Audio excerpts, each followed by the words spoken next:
Talk today about asthma and magnesium. When I first started studying magnesium, I found a lot of things about on the topic of asthma and how it had helped people. It's not only well known by medical professionals that they use, magnesium, I think sulfate, they nebulize it in the case of acute attacks of asthma, and so that's already been well known. But in general, having high magnesium levels in the body maintains a homeostasis in the muscular system, including cramps, but also alveolar, the alveolaires, the lung tissue, and it's responsible for the bronchodilation of that tissue. So it helps the bronchodilation. It helps it to open up, breathe, and also detoxify and also heal.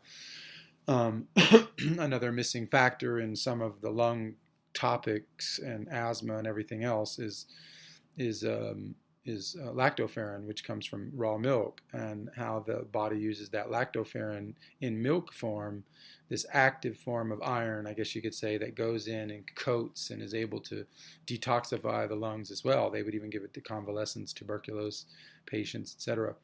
So there's that too, but the magnesium plays a key role in stabilizing the muscle so that the muscle is in a state of relaxation, not over exerting, and it gives it kind of its rest period. That's part of how that function works, that pump. And so there's a hyperactive, it's a hyperactivity limiter in a way, the magnesium. It helps to limit that and allow it the right level of output, like not a gate or a limiter, but it has this kind of buffer effect, which is what we need, in this kind of speedy world full of anxiety that we're in. Stress, I guess, is a term that didn't even exist, 100 and something years ago. It was invented in modern times as a word that we use. I mean, I don't know if it was invented, but it became popular. But so. I'm trying to move this little mouse thing here. Another thing you can do with the magnesium, especially the transdermal, is you apply it directly on the chest. And so because it's direct, it's going to go straight into the lungs. It goes straight through the skin. And so this is one of the ways that you can get something to aim. You want to aim. That's the thing about strategy. You want to be able to aim. And so you can aim this thing directly into the zone. So it helps with the bronchodilation. Over time, it pushes the levels of magnesium, not only locally, but in the body, because it goes around in the body, the bloodstream, but also locally sometimes too. Like I know some people who have used it for that to great effect.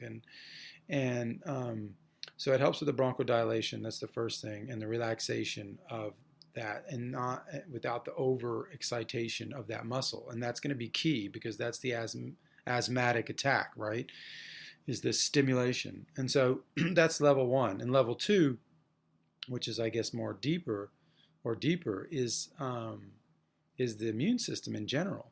So the immune system in general is going to be low levels of magnesium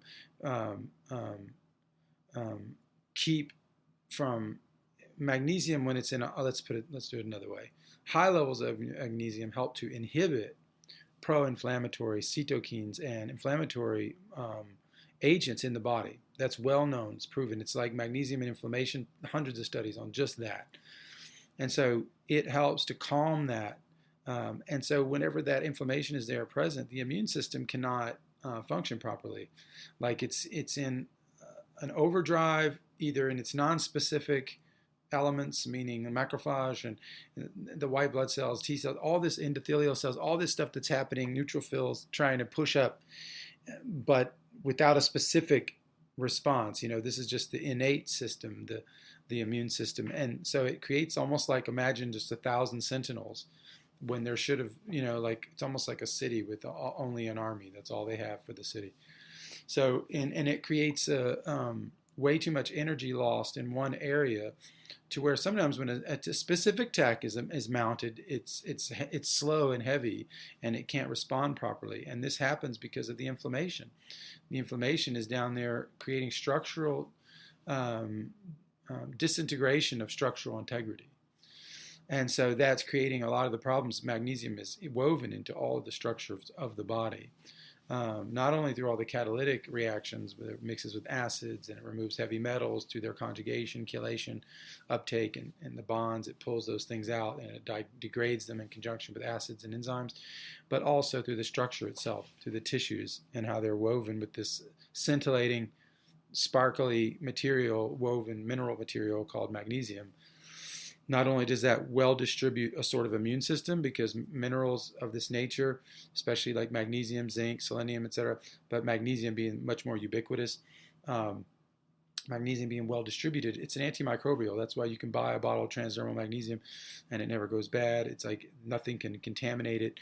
And so that well distributed executive, you could call that, well distributed immune system in that tissue, creates for a better immune system, because then you don't have to have all the soldiers and guards all the time, because the people, so-called the cell, the normal everyday cell, has his own weapons, and so it's not that it all has to come from the guards, right? So there is kind of a human parallel there in human society, which is, that's what esoteric nutrition is, I guess you could call that, where you have to see the parallels between these things without oversimplifying, because you can squash a lot of phenomena when you oversimplify. But there is simple truth built into it as well, so you got to find that. There's canals, and there's things that line up, So if that can help somebody about with asthma to understand how this works, and how the inflammation is calmed on a base level, having high levels of magnesium. And then also on a specific level, it's also used for acute asthma, and it's also used for directly treating asthma as part of a supplement, or even transdermally through the lungs or whatever. Or there's also nebulization. There's a lot of other techniques you can use. But the most important is to have the high levels in a general way. And so the best way is to not go cheap, do the right stuff, get the right stuff, blue bottles, glass bottles only, no endocrine disruptors, no plastic, high level, make sure it has Zechstein Inside written on the label. If it doesn't have that logo, it's not real Zechstein. It can say genuine Zechstein, it can say ancient whatever, Permian whatever, it's not the real thing. Or it's diluted, and it's not the real thing, so it's like double whammy. So get the concentrated maximal stuff that hasn't been extracted by solvents, hasn't been chemically treated, because it's coming from a natural stone out of Vendam, Holland, and the only and unique source for the Zechstein. Come check us out at theheartoftradition.com. It's a little more expensive than the other guys, but you'll see why. And spend more on this key deficiency, because it's so ubiquitous in the body. You want to get the purest molecule you can that's not coming from science, that's coming from nature.